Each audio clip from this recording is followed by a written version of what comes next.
Ovo nije priča o pobjedi, ovo je priča dvoje ljudi koje je život razdvojio prije nego što je ljubav stigla da pobjedi. Sjećam se dana kad si rekla bit će bolje, a ja bez marke ali pune neke nade svoje. U džepu prazno, al srce ko planina. Protiv nas su bili vrijeme, glad i tišina.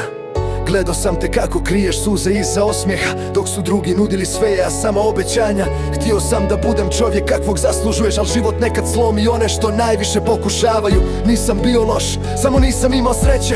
Svaki novi dan nosio je teret veći. Radio sam, padao, ustajao bez kraja, a ti si čekala proljeće usred decembra. Ako me nekad tražiš među starim ulicama, naći ćeš me u pjesmama, ne u tuđim rukama. Volio sam te iskreno, više nego sebe, ali nekad ljubav nije dovoljna za vrijeme.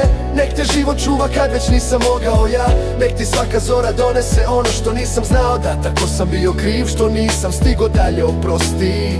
I želim ti samo najbolje. Koliko sam noći pričao s satovima, pokušao sam da te vratim, al sudbina je zatvorila sva vrata pred nama.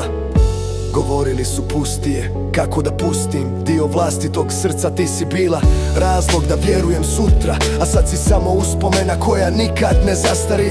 Nisam izgubio tebe u jednom danu, izgubio sam te polako u računima, u dugovima, u neprospavanim noćima, u borbi da preživim. I svaki put kad sam rekao bit će bolje, život mi je odgovorio ne danas.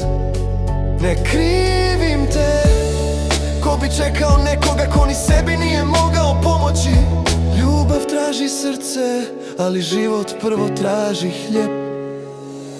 Ako me nekad tražiš među starim ulicama, naći ćeš me u pjesmama, ne u tuđim rukama. Volio sam te iskreno, više nego sebe, ali nekad ljubav nije dovoljna za vrijeme. Nek te život čuva kad već nisam mogao ja. Nek ti svaki osmijeh vrati ono što sam izgubio ja. Ako sam bio kriv što nisam stigo dalje, oprosti. I želim ti samo najbolje. Možda u nekom drugom životu, gdje ljubav nije skuplja od računa, gdje se ljudi ne mjere po novčaniku nego po srcu, tamo bi te zadržao, ali u ovom ostavljam te slobodno. I molim Boga da te neko voli barem upola koliko sam ja.